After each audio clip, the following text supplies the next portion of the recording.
Reaction to Iranian regime's announcement that it will increase uranium enrichment on Sunday. The Iranian regime's president, Hassan Rouhani, declared on Wednesday that from this coming Sunday the regime will increase its enrichment of uranium to any amount it wants and will recommence activities at its heavy water reactor in Arak. The chair of the NCRI Foreign Affairs Committee, Mohammad Mohaddessin, said, "The events of recent days and Rouhani's announcement today show clearly that the mullahs regime never abandoned its nuclear weapons projects and is trying to find an opportunity to pursue it once again.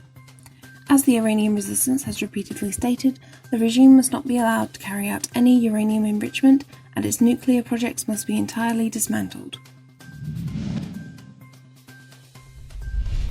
France says Iran regime will gain nothing by breaking with nuclear deal. Iran's regime will gain nothing by departing from the terms of its nuclear agreement, the French Foreign Ministry said on Wednesday, responding to Tehran's announcement that it will boost the enrichment level of its uranium. Trump warns Iranian regime to be careful with threats. Donald Trump warned the Iranian regime Wednesday its threats could come back to bite it after Tehran vowed to exceed the maximum uranium enrichment level allowed by the nuclear deal. Trump tweeted, "Iran has just issued a new warning. Rouhani says they will enrich uranium to any amount we want if there is no new nuclear deal. Be careful with the threats, Iran. They can come back to bite you like nobody has been bitten before." Iran state TV blasted over report on secret oil sales. Iranian regime's officials slammed the country's state television on Wednesday for airing a program on oil sales to China that contravene US sanctions, saying the report went against national interests.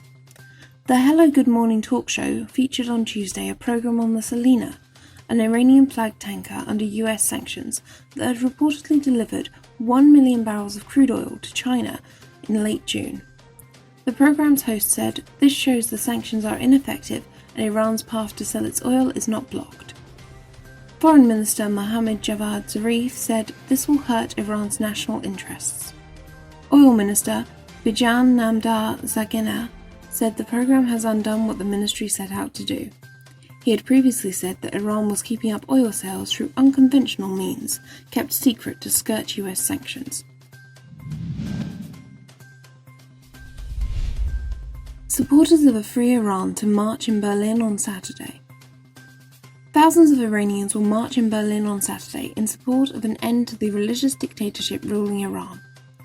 Supporters of the Iranian resistance will urge the European Union to impose sanctions on the mullahs regime and to support the democratic aspirations of the Iranian people.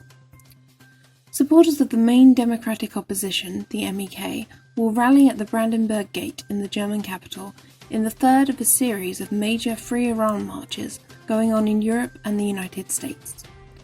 Prominent German dignitaries and lawmakers are scheduled to speak at Saturday's rally. 2 other marches were held in Brussels and Washington by MEK supporters in solidarity with the anti-regime protests that have rocked Iran since December 2017.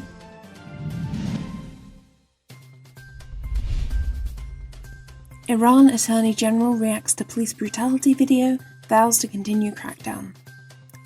The Iranian regime's Attorney General implicitly reacted to a police brutality video published on social media, showing an ununiformed police agent brutally arresting a young woman for so-called immoral conduct in Tehran. Mohammad Jafar Monterezi told journalists, "The judiciary supports a powerful police force. The judiciary does not pay any attention to these kinds of propaganda and hype." He encouraged the police and security forces to continue dealing with what he called social abnormalities. He said, "We expect police to deal with abnormalities of any kind," and added that the judiciary had a duty to give permits to the police wherever necessary.